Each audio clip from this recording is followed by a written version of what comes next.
So Donald Trump has resumed military strikes in Iran, and it's not going over very well. Here at home, a new Quinnipiac poll found that 60% of voters think this war isn't worth it. And Trump's even losing some of his longest supporters, like podcaster Joe Rogan. Watch. I'm going to it up by going to Iran. I mean, this war is not something anybody that's conservative wanted. Most people are horrified by the idea because Trump was elected. One of the pillars that he stood for, apparently, was that he doesn't want any more wars. Yeah. So do you think that most people who voted for Trump feel this way?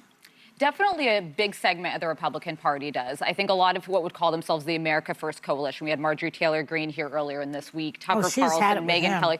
Those types absolutely are not with the president. And I think normal voters are skeptical. I'm somebody at this table who defended I could justify taking out the Ayatollah. He financed terrorism against our troops, against Israel, and throughout the region. But the ongoing conflict has yet to be sold to the American people. Where was a national address explaining this is why we're going in, this is the legal rationale, and this is our end game? We've heard it's to get the nukes. That's something I could support, but then we heard we obliterated them. Then we heard they're underground. It's to open the Strait of Hormuz. Now the strait's open. Oh, actually, ships are getting bombed now. And now we're back in open warfare after signing one of the worst MOUs I could have possibly crafted. It's a sign of the confused mind. So what I think this is he got himself into a quagmire that he thought was going to be easy. He thought this was going to be Venezuela. Yep. The Iranians are very, very different, and that's why every president before him avoided this conflict. Well, you know, they also, promised us regime change. And frankly, the Ayatollahs are like gray hairs. You take one out and four come out. So it's not worked. He said it was going to be a few weeks. We're now over 5 months into it. I don't think anybody feels that we are winning this. I don't think anybody feels safer. Our economy has been shot as a result. There is no clear end game. There is no clear reason of why we went in there. Listen, it's 60% of the Americans oppose it. I bet you the number is higher. Yeah. But the Trump sycophants refuse to answer honestly when asked. I think most people are very unhappy with this war and want us out. And it's not helping anything. Aside from the obvious points that Alyssa made about the not addressing why we're there or any of that, he won on the back of affordability and immigration. Yeah. He has messed. One, he didn't do anything with the economy. He's made it worse.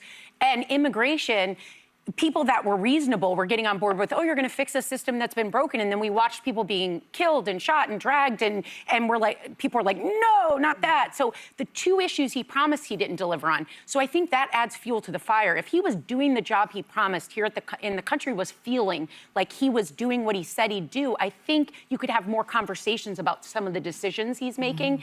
That part is making it worse, that he's not only starting wars he doesn't know how to get out of, he's done nothing here. He's made it worse. But he also ran on no more war. Yeah. He ran on America First. And I think that's why his base is so very upset about it. But to your point, Anna, it's not just conservatives. It's not just his base.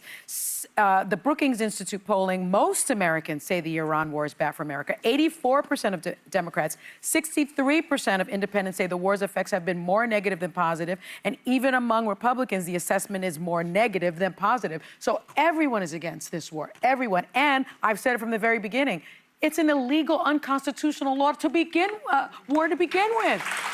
We should never have been there. And keep in mind, anytime we talk about this, we should remember 13 U.S. service members died. And, you know, I applaud anyone who raises their hand to serve in our military, and I hope that their memories are kept alive in the aftermath of it. You know who's for this war?